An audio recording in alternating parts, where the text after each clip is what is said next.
Solar plate అనేది ఉంటుంది. Solar plate సహాయంతో సూర్యరశ్మి నుంచి రీఛార్జ్ అవుతూ ఉంటుంది. ఇక్కడ ఒక స్పీకర్ బ్యాటరీ ఉంటుంది. ఈ స్పీకర్ సహాయంతో మనము పొలంలో వీటి సౌండ్స్ అనేది విస్తరించి చేసినప్పుడు అడవి పందులు అనేది ఇందులో 3 రకాల శబ్దాలు ఉన్నాయి. అడవి పందులు భయభ్రాంతులకు గురైనప్పుడు చేసే శబ్దాలు కానీ, అవి ఏదైనా డేంజర్ ఉన్నప్పుడు ఇతర పంటలకు చేసే శబ్దాలు కానీ,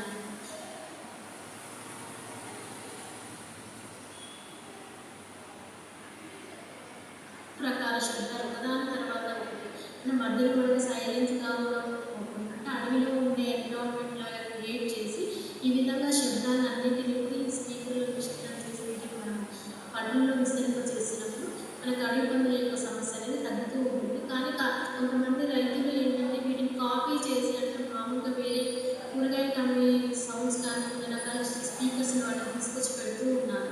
దానివల్ల